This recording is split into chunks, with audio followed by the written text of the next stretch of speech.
Bismillahirrahmanirrahim. Dalam kesempatan ini ingin menceritakan atau menyampaikan tentang kualitas keimanan, atau bisa kita sebut bagaimana seseorang itu menerima keimanan atau kepercayaan itu, atau dalam kehidupan sehari-hari bagaimana seseorang itu menerima berita atau menerima kabar dari orang lain. Dalam konteks ini kami ingin menceritakan atau menyampaikan yang berkaitan tentang bagaimana menerima keimanan atau mengimani kabar atau berita yang datang dari Rasulullah. Ada tiga kategori di sini dalam menerima berita ini atau menerima sesuatu yang datang dari Rasulullah. Yang pertama itu adalah menggunakan nalar atau logika yang dia miliki. Yang kedua dia mengikuti atau dia mengagumi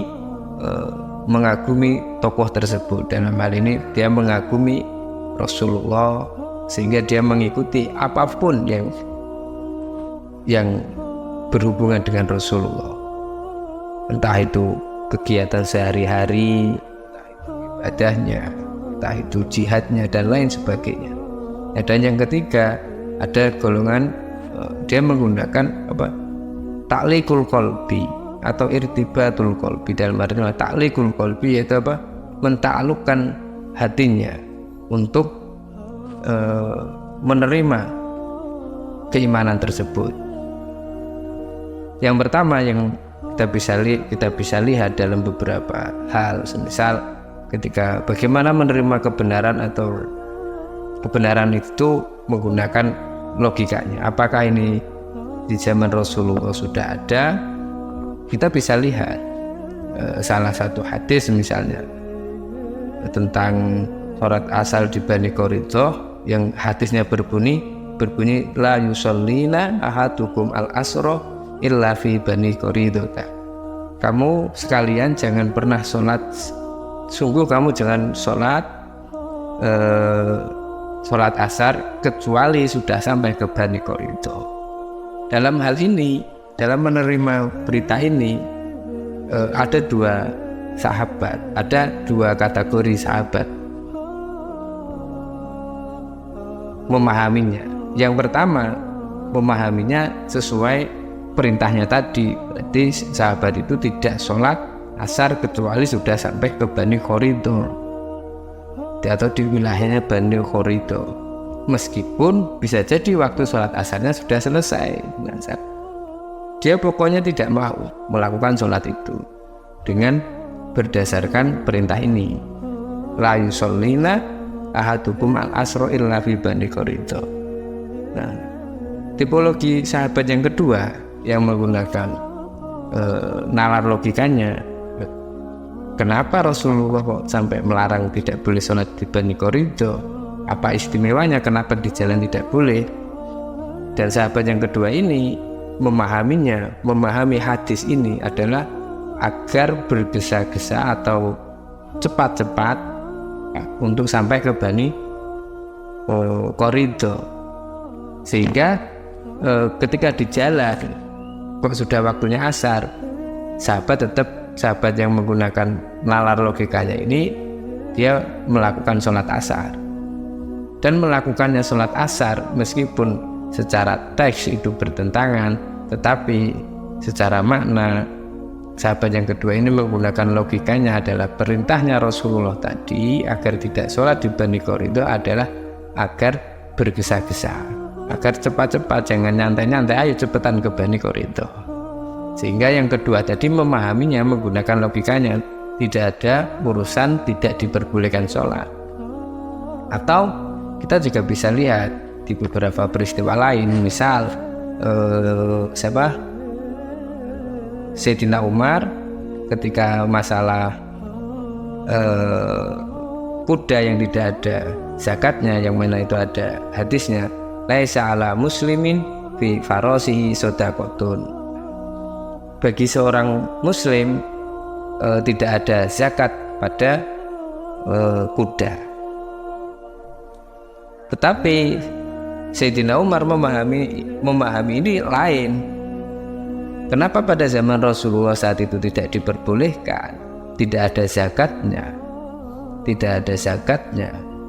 karena saat dan ketika masa Sayyidina Umar saat itu orang sangat banyak memilih mewajibkan kuda itu untuk dizakati.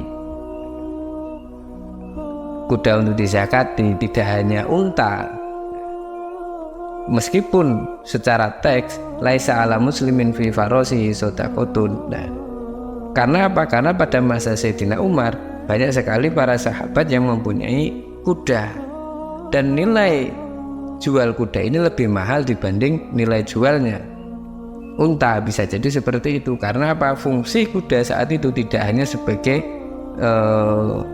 hiasan atau untuk perjalanan, untuk travel. Kalau sekarang mungkin digunakan untuk travel, tidak hanya untuk travel. Saat itu fungsi kuda juga kalau dikiaskan hari ini ya seperti rudal, tank yang berfungsi untuk peralatan perang. Sementara di Islam dikenal yang namanya ghanimah atau harta rampasan. Orang yang berperang saat itu menggunakan kuda itu bisa jadi mendapatkan bagian yang lebih baik dibanding yang tidak menggunakan kuda, karena mempunyai investasi yang lebih tinggi. Sehingga Sayyidina Umar melakukan ijtihad, laisa ala muslimin fi farasi shadaqatun. Meskipun ini sebuah hadis, Sayyidina Umar menggunakan nalar logikanya. Pada masanya Sayyidina Umar kuda dizakatkan, wajib bayar zakat. Apakah yang dilakukan Sayyidina Umar ini bertentangan dengan syariah? Oh tidak, karena menggunakan nalar berfikirnya inilah Sayyidina Umar mendapatkan keistimewaan. Dalam sebuah cerita itu, laulam ab'as fikum laba'asa fikum umaro. Nah, Kanjeng Rasul sampai bercerita menyampaikan laulam ab'as fikum laba'asa fikum umaro. Seandainya saya tidak diutus kepada kamu sekalian, laba'asa fikum umaro, maka Sayyidina Umar yang akan diutus. Maksudnya apa? Karena nalarnya sangat kuat. Apakah dengan menggunakan nalar ini orang akan keimanannya akan baik? Mungkin akan dalam konteks hari ini mungkin dia akan sangat tidak mudah untuk menerima hoak-hoak yang ada itu. Di beberapa cerita, semisal di Sahih Bukhari itu juga ada Raja Hiraklu ketika ketemu Abu Sufyan, dia menanyakan tentang Rasulullah. Bahkan Raja Hiraklu mengatakan fa'in kadzabani fakadzabuhu. Jika Abu Sufyan saya tanya ini kok dia berbohong kepada saya, maka fakadzabuhu, maka anggaplah Abu Sufyan ini berbohong. Ternyata Raja Hiraklu menanyakan apa? Yang pertama, dia bertanya kepada Abu Sufyan, bagaimana wa kaifa nasabuhu, bagaimana nasabnya Rasulullah. Yang kedua, fahal qala hadzal qaul minkum ahadun qattun qablahu. Apakah yang disampaikan oleh Rasulullah ini pernah disampaikan oleh orang-orang sebelum kamu? Yang ketiga, akana min abai malikun, apakah bapaknya itu raja? Nah, yang ketiga, yang mengikutinya itu siapa? Asrafun nasi au ad'afuhum. Dijawablah ad'afuhum, apa kaum lemahnya. Apakah pengikutnya bertambah atau berkurang? Bertambah. Apakah yang sudah ikut itu mengingkari terus keluar? Tidak.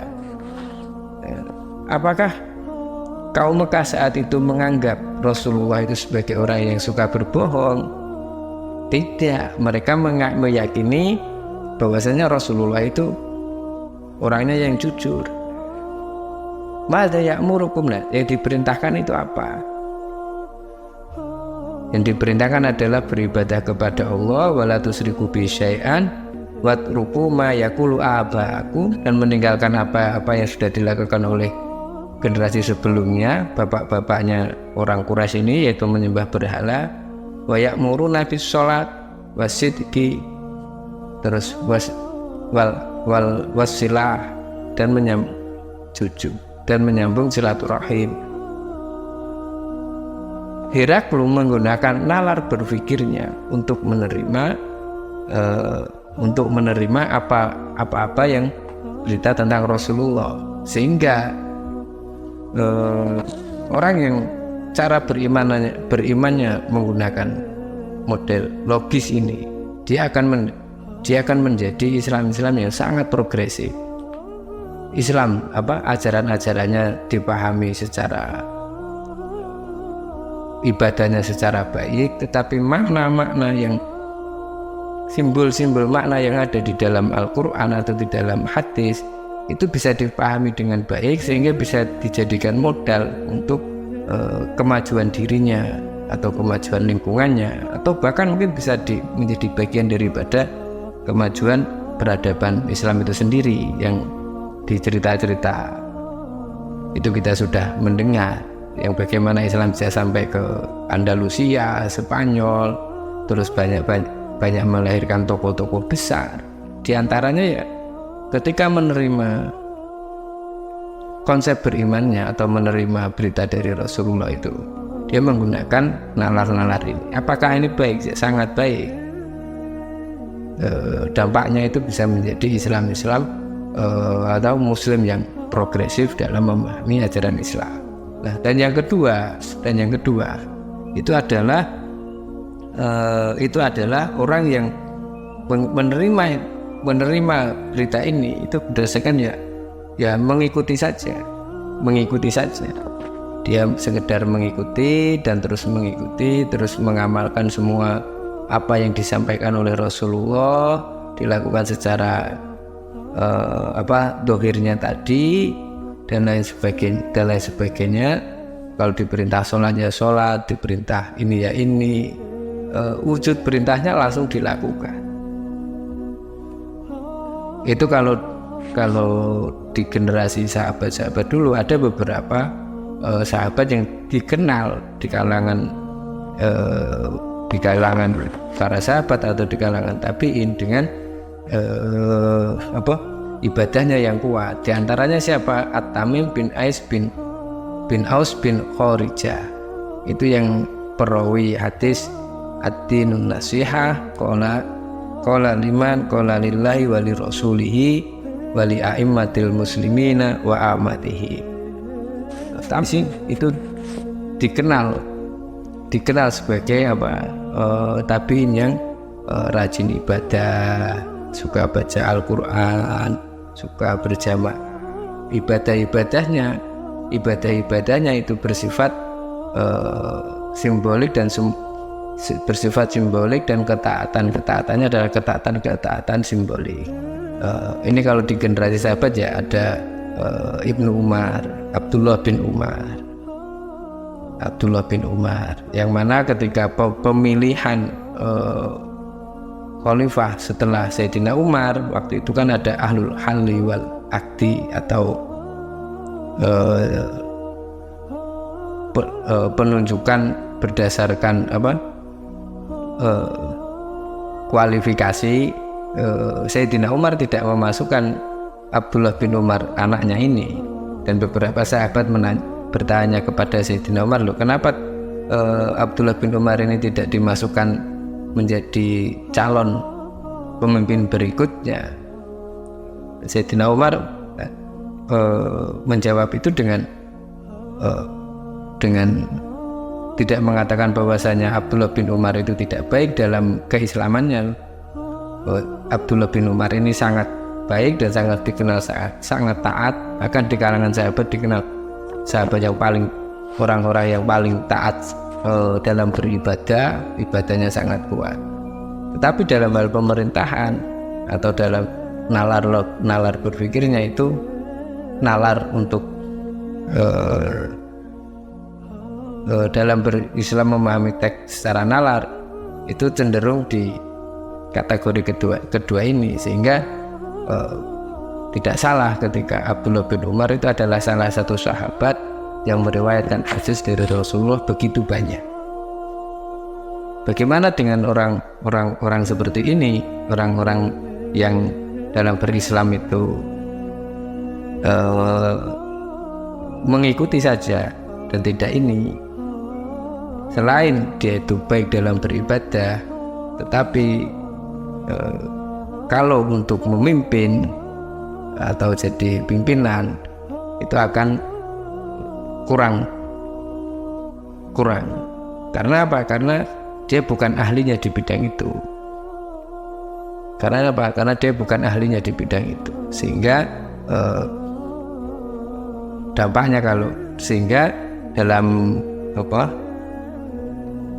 Mbah Hasyim itu menulis mengutip beberapa hadis yang sering disampaikan di kitab Arba'ina Hadisan tata'alaku bimabadi jam'iyatin nahdlatul ulama, itu la tabku ala dini idha wallahi ahluhu wa abku ala dini idha wallahi ghairu ahlihi, yang artinya janganlah kamu menangis ketika agama itu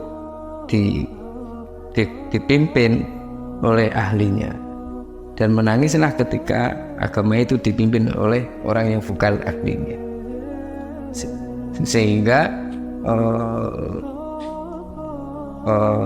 di golongan yang cara menerima keimanan yang kedua ini sangat rawan ketika nanti mudah dibenturkan dengan isu-isu agama tadi. Nah, yang ketiga ini yang menarik. Yang ketiga ini dia tidak hanya mengikuti saja, dia juga tidak hanya menggunakan logikanya saja. Saya menggunakan ta'liqul qalbi atau irtibatul qalbi.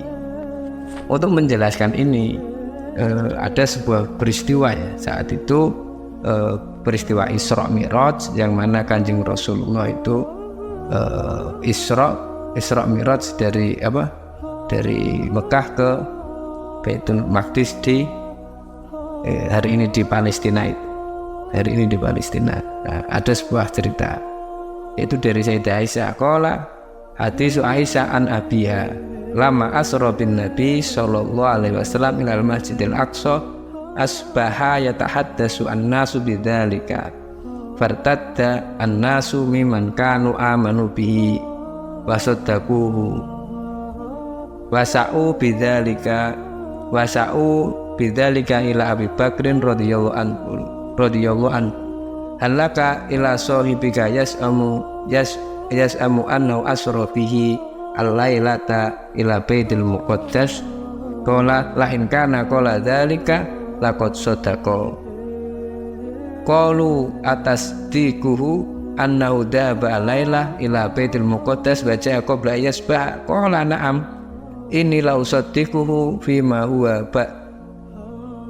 huwa ab'adu min dzalika usaddiquhu bi khabaris sama'i. Salah satu penyebab kenapa Abu Bakar itu mendapatkan gelar As-Siddiq itu di sini, yaitu ketika ketika peristiwa Isra Mi'raj, para sahabat semua menceritakan bagaimana mungkin Kanjeng Nabi bisa melakukan itu dalam satu malam saja. Dalam satu malam saja itu bisa bepergian dari Makkah ke Baitul Maqdis yang jaraknya begitu jauh. Orang-orang pada ini. Tapi karena dan cerita ini disampaikan kepada siapa? Kepada Abu Bakar. Jawabannya Abu Bakar menjawab, la in kana qala dzalika laqad sadaqa. Jika ini yang menyampaikan Kanjeng Rasulullah, maka laqad sadaqa, maka sudah benar itu. Nah, ini menggunakan irtibatul qalbi. Kenapa saya mengatakan irtibatul qalbi atau ta'liqul qalbi dalam mempercayai itu? Yang pertama, kalau yang pertama, kenapa kok menggunakan irtibatul qalbi ini? Yang pertama, kenapa Abu Bakar bisa sangat percaya kepada Rasulullah? Ya karena ada track record yang jelas. Beliau tidak dikenal sebagai orang yang suka berbohong, dan ini melekat di kalangan sahabat. Rasulullah masyhur orang yang amanah. Ini keistimewaannya yang menggunakan irtibatul qalbi ini, maka dia akan menggunakan hatinya. Oh iya, Kanjeng Rasulullah ini, apapun yang ini, dia tidak seperti yang hanya sekedar ikut saja. Maka tidak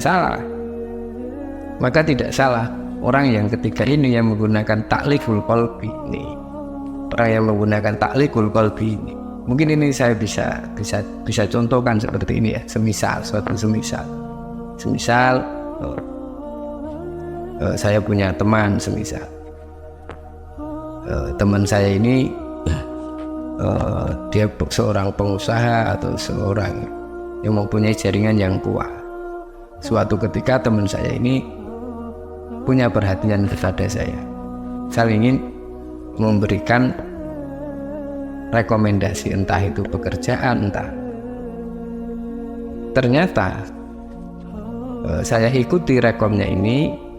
Saya menemui bisa jadi di perusahaan yang dia rekomendasikan untuk saya, dan ketika saya mengikuti rekomendasi dari teman saya ini, ternyata itu gagal. Maka kalau saya menggunakan irtibatul qalbi ini, saya memahami teman saya memberikan rekom kepada saya atau menolong saya itu sebagai wujud rasa sayang kepada saya. Maka tidak ada rasa di dalam hati itu untuk kecewa, atau setelah rekomendasinya ini tidak terjadi maka saya akan menghindar dari teman saya tadi. Tidak, justru saya menggunakan taklikul qalbi atau irtibatul qalbi tadi. Justru saya melihatnya itu adalah proses dia mau membantu saya tadi. Maka seperti itulah kalau dibiaskan dengan yang dilakukan Sayyidina Abu Bakar, sehingga dia mendapatkan gelar asidik tadi. Di dalam hadis yang di posisi yang ketiga ini itu ada sebuah hadis dari An-Nabi Sa'id Al-Khudri radhiyallahu anhu, "Annallahu tabaraka wa ta'ala yaqulu li ahlil jannah, ya ahlal jannati fayaquluna labbaika wa sa'idika wal khairu fi yadika fayaqulu hal raditum fayaquluna ma lana la nardo ya rabb wa qad a'taitana ma lam ta'ti ahadan min khalqika." Allah pernah menanyakan kepada para ahli surga, apakah kamu ridho terhadap apa yang sudah saya berikan kepada kamu, pada ahli surga ini?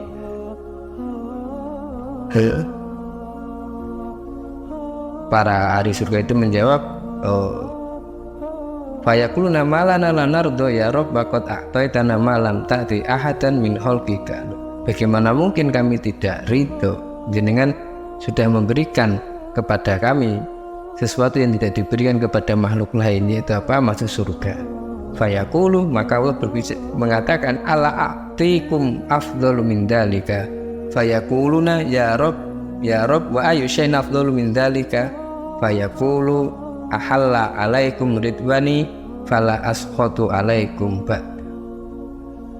Terus disampaikan, kemudian Allah menyampaikan, ala a'tikum, apakah saya tidak memberi kepada kamu yang lebih baik daripada surga tadi?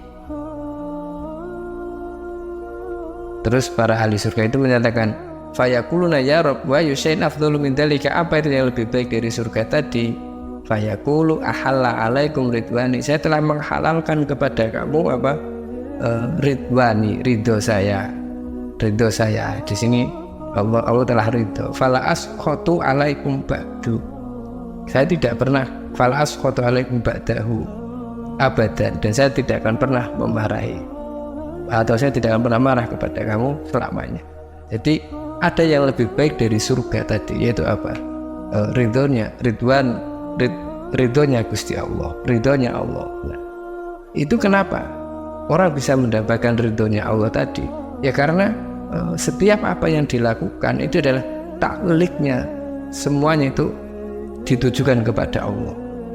Jadi melakukan apapun itu ditujukan kepada Allah. Kalau saya contohkan teman saya tadi, ketika dia merekomendasikan saya, meskipun nanti hasilnya bisa gagal, tapi kan hal itu ditaklikan kepada saya. Ini kalau di dalam hadis,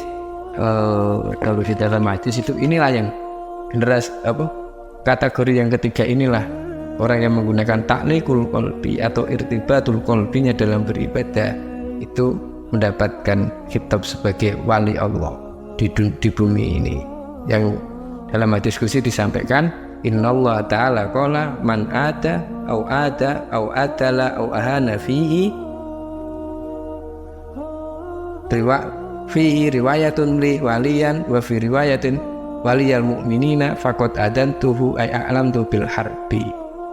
Jadi dalam hadis qudsi Allah menyampaikan, barang siapa yang memusuhi, barang siapa yang menyakiti, barang siapa yang merendahkan, atau barang siapa yang menghina walinya Allah di bumi ini, faqad adantuhu bil harbi, saya sudah mengikrarkan, menyampaikan peperangan, menyampaikan kepada orang tersebut bil harbi. Itu tingginya. Kenapa? Karena taklik hatinya itu tertuju hanya kepada Allah. Nah, orang-orang seperti ini, orang seperti apa? Orang-orang yang syariatnya jalan, muamalahnya dengan makhluk juga jalan, semua dijalankan dengan baik, tapi semua itu dihimmahkan atau dihimmahkan, diniati atau semangatnya itu untuk menyambung kepada Allah Subhanahu wa ta'ala. Demikian, terima kasih. Assalamualaikum warahmatullahi wabarakatuh.